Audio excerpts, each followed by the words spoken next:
요즘 저희들은 새벽마다 욥기의 말씀을 묵상하고 있습니다. 지금은 욥이 절망 가운데 이렇게 있는 그 본문들을 보고 있는데요. 이제 좀 지나면 후반기에 가면 이제 드디어 욥이 절망에서 소망으로 그리고 고통에서 기쁨으로 변화되는 것을 볼 수가 있습니다. 우리들도 욥기 말씀들을 통해서 우리의 삶들도 이렇게 소망과 기쁨이 회복되어지는 그러한 어떤 사건들이 일어나기를 소망합니다. 욥은 굉장한 많은 고난들을 당했죠. 모든 재산을 잃었습니다. 그리고 자기의 자녀들까지 다 잃었죠. 뿐만 아니라 자신의 몸까지도 악창과 종기로 인해서 정말 너무나도 괴로운 시간들을 보내고 있습니다. 이런 욥을 위로하기 위해서 친구 3명이 찾아오죠. 이들은 처음에는 7일 동안 아무 말도 하지 못하고 욥 곁에서 욥을 그냥 위로만 했습니다. 그런데 그들이 4장에서부터는 욥을 책망하고 질책하기 시작하죠. 그 이유가 어디에서 시작되었냐면 욥이 3장에서 자신의 생일을 저주하면서 굉장히 괴로워하죠.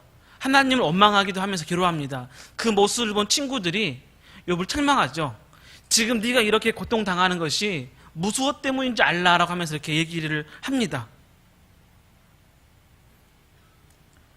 욥은 너무너무 고통스러워가지고 차라리 내 생일이 차라리 없었다면, 차라리 태에서 죽었더라면, 아니면 태어난 날 죽었더라면 좋았을 텐데 왜 하나님은 나를 태어나게 해서 이렇게 힘들게 하고 고통스럽게 하느냐라고 하나님을 원망하죠. 그래서 욥의 친구들이 안 되겠다 싶어서 뭔가 욥을 가르치기 위해서 친구들이 한마디씩 얘기를 합니다. 그 3명의 친구들이 돌아가면서 얘기를 하죠.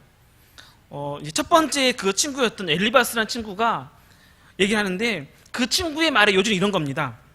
내가 지금까지 살아온 경험에 따르면 이 세상에서 죄 없이 망한 사람은 아무도 없다. 당신도 자네도 틀림없이 죄 때문에 이렇게 어려움을 당하는 것이다 라고 이렇게 얘기를 하는 거죠. 한마디로 욥의 지금의 재난은 까닭 없이 당하는 것이 아니라 다 모든 것이 너로 인해서 당하는 거기 때문에 결코 누구를 원망하거나 이렇게 할 필요 없다는 거죠. 모든 걸 다 인과응보의 방식으로 얘기를 하는 겁니다. 그런데 이런 요지의 말이 엘리바스뿐만 아니라 그 나머지 친구들도 동일한 얘기를 합니다. 엘리바스에 이어서 이제 그 빌닷이라는 친구가 또 얘기를 하는데 그 친구는 좀 더 강하게 얘기를 하죠. 지금 너의 이 고난은 더군다나 너의 그 자녀들의 그 죽음은 너의 자녀들의 잘못 때문에 죄 때문에 죽은 것이지 결코 누구의 잘못이 아니다. 그들의 죄로 인해 죽은 것이다라고 하면서 이렇게 욥의 마음을 후벼파는 그런 말을 하는 거죠. 그리고 그 다음에 이어서 소발이라는 친구가 또 얘기하는데 그 친구는 더 강하게 얘기를 합니다. 사실 하나님이 너의 그 죄들이 많은데 그 죄를 용서를 해주었기 때문에 그나마 이 정도다. 네가 지은 죄를 통해서 만약에 하나님이 그 모든 죄에 대한 어떤 대가를 했다면 너는 지금 살아남지 못했을 것이다. 그러니 넌 하나님 앞에 감사해야 된다. 그런 식으로 얘기를 하는 거죠.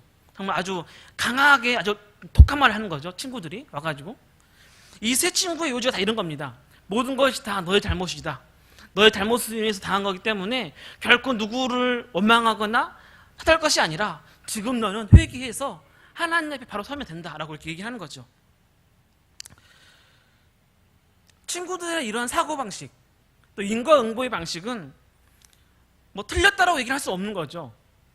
하나님이 우리가 죄를 지으면 그 죄를 지은 죄의 대가를 치르겠다라고 말씀하셨습니다. 로마서 6장 22절 말씀 보니까 죄의 삭은 사망이요. 죄를 지으면 하나님의 벌은 당연히 있습니다. 대가는 있는 거죠. 하나님이 구약시대 율법을 주신 이유가 뭡니까? 율법을 지켜 행하면 복을 받지만 율법을 지켜 행하지 않으면 심판이 임할 거다. 그런 거잖아요. 한마디로 이 율법적인 그런 어떤 사고방식인 거죠.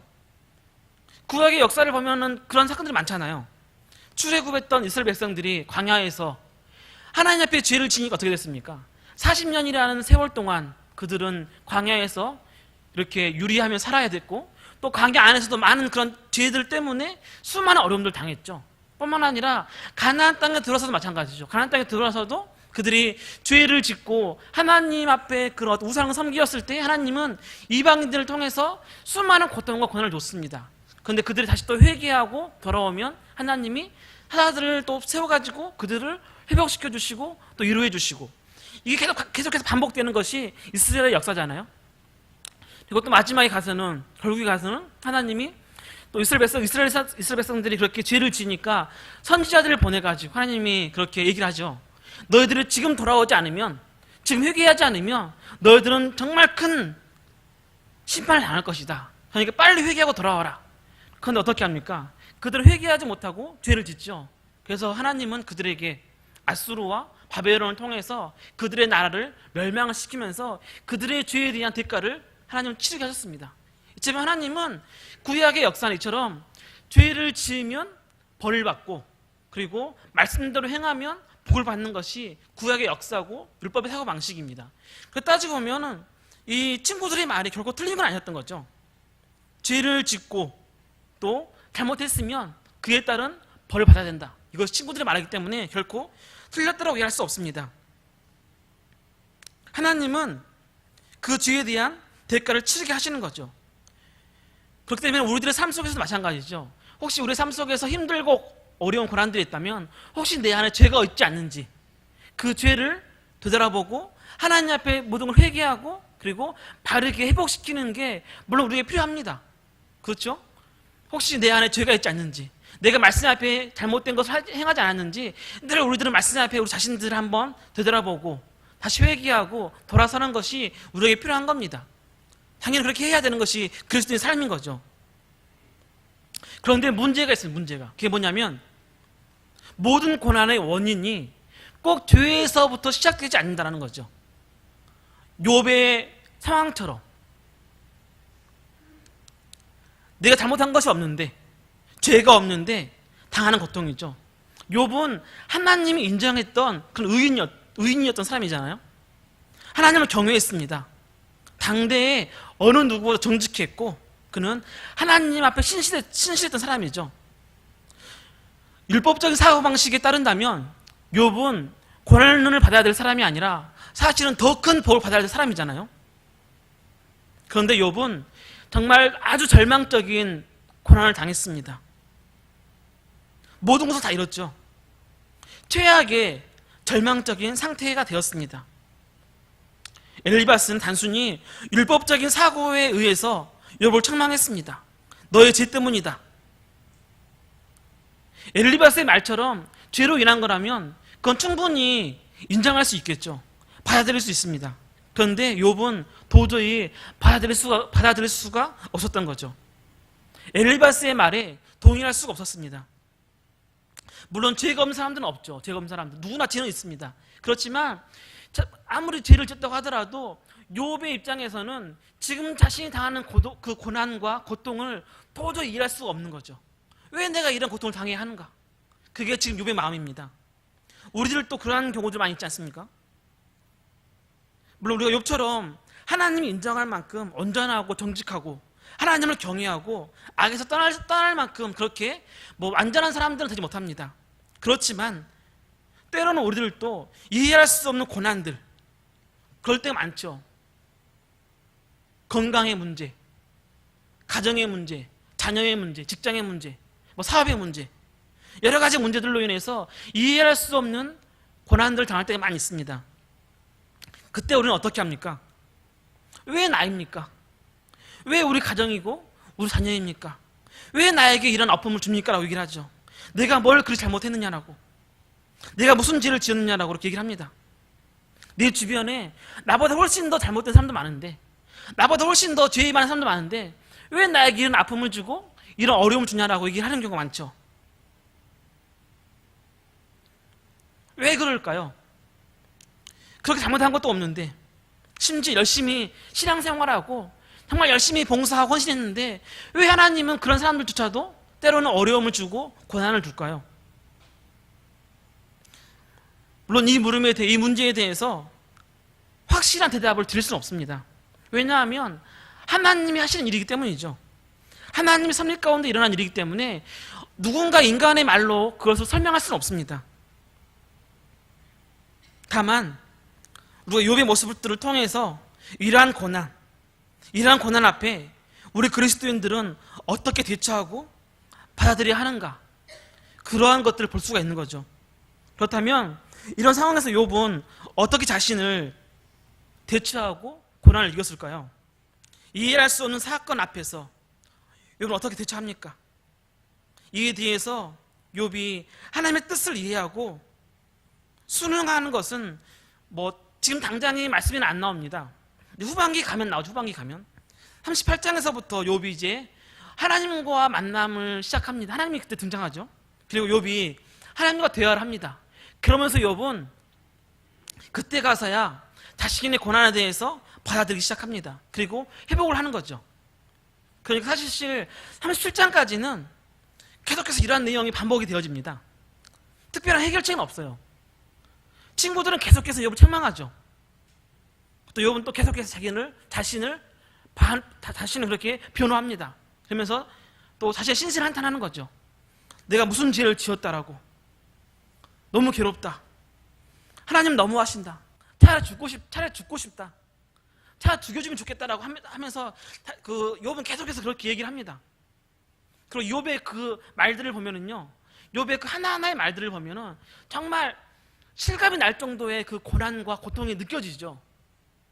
이 말씀들을 천천히 읽다 보면은 나도 모르게 우울증이 걸릴 만큼 참 이 절망적인 모습들이 욥의 모습입니다. 그렇기 때문에 우리가 37장까지의 그 말씀들을 보면은 참 우울합니다. 이 욥기가 굉장히 뭔가 해결책은 안 보이고 절망만 보이거든요. 그렇다면 욥의 이런 원망과 절망 속에서 우리가 무엇을 배울 수 있을까요? 아무런 해결책도 안 보이는 삶 속에서 아무런 희망이 없이 하나님을 원망하고 자신의 인생 자체를 원망하는 욥에게서 뭘 배워야 할까요? 그것은 절망도 원망도 그리스도인답게 해야 한다는 겁니다. 하나님을 원망하고 내 처지를 원망하고 낙심하더라도 그리스도인답게 해야 한다는 거죠. 그렇다면 그리스도인답게 하는 게 뭘까요? 지금 이 본문 앞에서 엘리바스는 계속해서 욥을 책망하죠. 그만 입 좀 다물어라. 그만 불평하고 불만해라. 네 죄에 대해서 회개나 해라. 계속 이렇게 엘리바스는 얘기합니다. 이에 대해서 욥이 뭐라고 합니까? 11절 말씀이죠. 그런즉 내가 네 입을 금하지 아니하고 내 영혼의 아픔 때문에 말하며 내 마음의 괴로움 때문에 불평하리이다. 욥은 지금 자신이 하는 말들, 불평, 불만, 원망, 탄식들을 멈출 수가 없다는 겁니다. 어떻게 입을 다물 수가 있냐? 지금 너무 괴로운데, 너무 힘든데 이 말로라도 좀 풀어야지 어떻게 입 다물고 가만히 있을 수 있냐라고 지금 욥은 얘기하는 거죠. 누구나 욥의 입장으로 한다면 충분히 이해할 수가 있습니다. 작은 것 하나에도 원망하고 불평하는 우리의 모습을 보면은 욥의 상황에서 더 큰 것도 할 수 있는 거죠. 어쩌면 욥의 그 아내의 말처럼 하나님을 욕하고 떠난다고 할지라도 충분히 이해할 수 있는 상황이죠. 욥의 상황이라고 한다면. 사실 우리 주변에 그런 분들이 얼마나 많습니까? 열심히 신앙생활 하다가도 나아진 것이 없고 오히려 더 큰 문제들로 인해서, 고난들로 인해서 절망적인 일들이 생기면 하나님을 떠나죠. 어쩌면 이것이 나약한 인간의 모습일지 모릅니다. 우리들도 너무 힘들어가지고 도저히 앞이 안 보이면 하나님을 찾는 것도 사실 힘들죠. 그렇다면 하나님 앞에 원망하고 불평하고 자신을 저주하는 욥에게서 우리가 깨닫는 것은 무엇인가요? 우리가 욥의 표현에서 눈여겨볼 것이 있습니다. 그것은 11절 이후에서부터 보면은 욥이 하나님을 주라라고 표현하면서 하나님을 찾고 있습니다. 12절 중간에 보니까 주께서 어찌하여 나를 지키시나이까. 14절에서도 주께서 꿈으로 나를 놀라게 하시고, 17절도 주께서 그를 크게 만드사, 19절도 주께서 내게서 눈을 돌이키지 아니하시며, 이렇게 욥은 계속해서 하나님을 주님이라고 고백합니다. 그런데 사실 이러한 고백이 자신의 고난을 이해하겠다, 감당하겠다, 그러한 표현은 아니죠. 하나님을 부르면서 따지는 겁니다. 왜 나를 이렇게 힘들게 하십니까?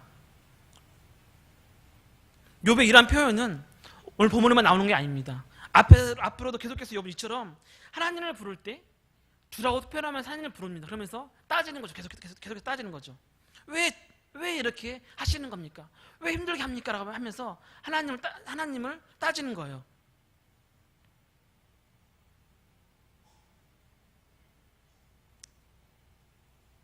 친구들과 논쟁에서도 하나님을 찾아서 하나님께 원망하며 하소연할 때도 욥은 계속해서 하나님을 부릅니다.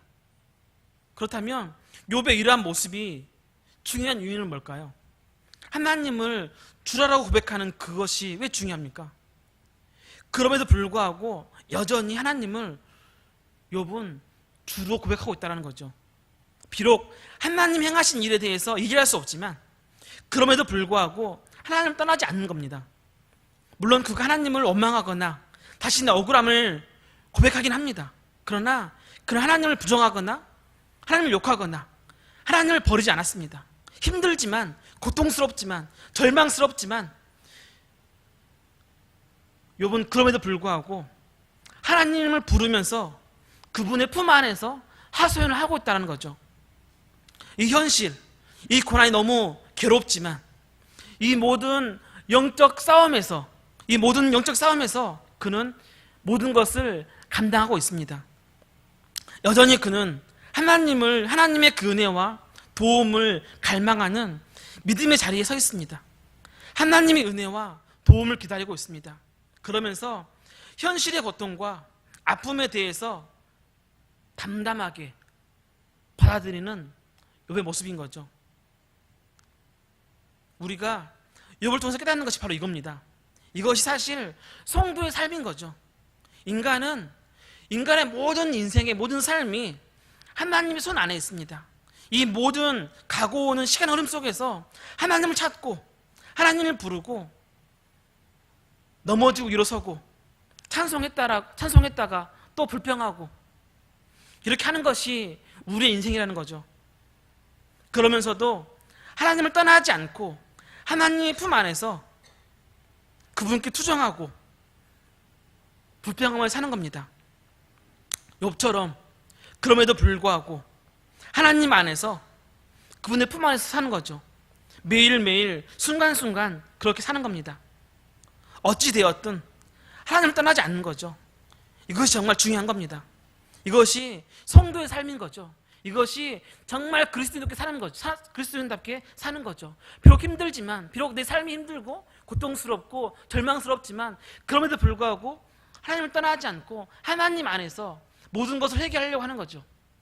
욥처럼 하나님을 주님이라고 고백하면서 그럼에도 불구하고 하나님을 찾고 하나님 안에서 울면서 하나님만을 부르고 있는 그 욥의 모습, 이러한 모습이 있었기 때문에 욥이 회복이 되어지고 하나님을 통해서 변화되어지는 그런 욥을 발견할 수가 있습니다. 그럼 욥이 이런 절망에서도 마지막까지 하나님을 떠나지 않고 하나님을 주님이라고 고백할 수 있었던 그 이유가 뭘까요? 하나님을 원망하면서도 떠나지 않고 마지막까지 끝까지 하나님을 찾는 그 이유가 뭘까요? 17절에 사람이 무엇이기에, 18절에 주께서 내게서 눈을 돌이키지 아니하시며, 20절에 사람을 감찰하시는 이여. 욥은 이러한 표현들을 쓰면서 욥은 하나님께서 자신의 모든 것을 알고 계신다라는 것을 그는 알고 있었습니다. 자신의 형편과 처지, 그 모든 것이 하나님 안에 있음을 이 욥은 알고 있었던 거죠. 이 모든 것, 지금 자신이 겪는 모든 것을 하나님은 다 알고 계신다라고 욥은 고백하는 겁니다.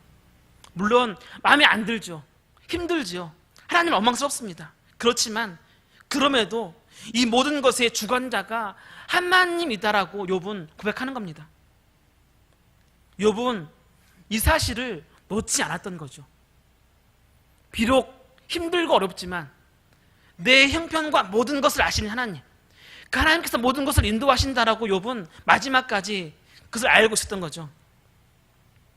만약에 오늘날 내 모든 형편을 하나님께서 알고 계신다면 그게 어떤 의미겠습니까? 우리가 어떻게 그 사실을 받아들여야 할까요? 내가 이렇게 힘들고 이렇게 아프고 이렇게 어렵다라는 것을 하나님께서 다 알고 계신다면 나는 과연 어떠한 표정을 지어야 할까요? 여전히 열을 내면서 도대체 왜 그렇게 나를 힘들게 하느냐라고 하나님 앞에 불평해야 할까요?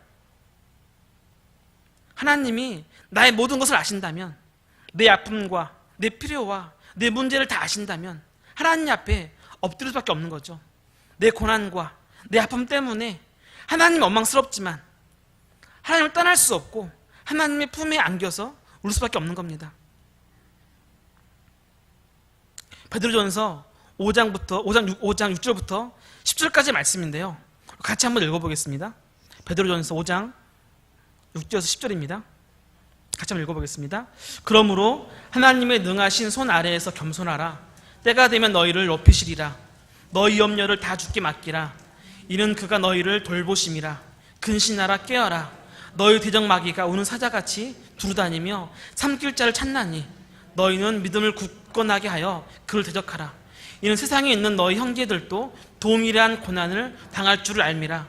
모든 은혜의 하나님 곧 그리스도 안에서 너희를 부르사 자기의 영원한 영광에 들어가게 하시니까 잠깐 고난을 당한 너희를 친히 온전하게 하시며 굳건하게 하시며 강하게 하시며 터를 견고하게 하시리라. 아멘. 우리 삶의 모든 의미가 하나님께 있다는 것을 우리가 알 때 우리가 처하고 있는 환경과 형편과 처지는 이미 문제가 아닙니다. 하나님께서 내 삶의 모든 문제에 대한 분명한 계획을 가지고 있음을 분명하게 알기에 그냥 다 맡기는 거죠. 아직 욥은 아무런 문제가 해결되지 않았습니다. 여전히 고통 중에 있습니다. 아무런 해결책이 보이지 않습니다. 점점 더 절망적이죠. 그럼에도 불구하고 욥은 성도로서 하나님 앞에서 서 있습니다. 하나님 앞에 모든 것을 내려놓고 하나님만 바라보고 있습니다. 자신의 모든 것을 다 아시는 하나님의 처분만 바라보고 있는 거죠. 욥의 이 모습이 성도의 모습인 겁니다. 욥기는 우리에게 성도로서 사는 것이 무엇인가를 잘 보여주는 책입니다. 정통적으로 우리는 신앙생활 잘하면, 믿음 생활 잘하면 복받는다라고 그렇게 믿고 있죠. 그리고 정말 그렇게 살아갑니다. 그런데 욥을 보면은 전혀 아니죠. 욥은 하나님 앞에서 온전한 사람이었습니다. 그런 참 성도였고 신실한 그리스도인이었습니다. 그런데 그에게 허락된 것은 무엇입니까? 모든 것을 다 잃었습니다. 남은 것은 아무것도 없습니다. 사실 이것이 현실이죠. 이것이 성도의 삶인 겁니다. 이것이 욥기에서 우리에게 말씀하고자 하는 핵심인 거죠. 성도가 아무리 잘 믿고 잘 살아도 이해할 수 없는 고난이 있다는 겁니다. 그때 어떻게 살겠느냐? 이것이 욥기에서 우리에게 전해주고자 하는 그런 말씀입니다. 우린 사는 동안에 많은 고난을 겪습니다. 그것이 나의 죄 때문일 수도 있고 때로 이해할 수 없이 주어지는 경우도 있습니다. 죄 때문이라고 한다면 엎드려서 기도하고 회개하면서 당연히 받아야겠죠.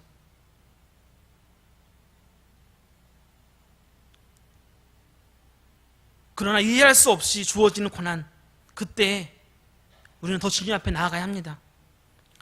울어도 주님 앞에서 울고 원망하고 불평하고 절망을 해도 주님 품 안에서 해야 하는 겁니다. 그때 우리의 모든 것을 아시는 주님께서 우리를 위로해 주실 것입니다. 물론 욥처럼 지금 당장은 아닐 수가 있겠죠. 앞으로 더 우려해야 할 수도 있습니다. 더 원망해야 할 수도 있겠죠. 그러나 그럼에도 불구하고 끝까지 주님 품 안에서 우리가 붙어있는 한 그 끝은 있다는 겁니다. 그리고 결국 주님은 우리를 회복시켜 주실 겁니다. 그 은혜가 우리의 평생의 삶에 임하시기를 간절히 소망합니다. 힘들고 어렵더라도 성도로서의 삶, 그걸 포기하지 마시고 마지막까지 하나님이 부르시는 그 날까지 그 길을 갈 때에 하나님 끝까지 우리를 인도하시며 주님의 그 의의 길로 우리를 인도하실 겁니다. 그러한 삶이 우리 가운데 임하시기를 주님의 이름으로 간절히 소망합니다. 기도하겠습니다.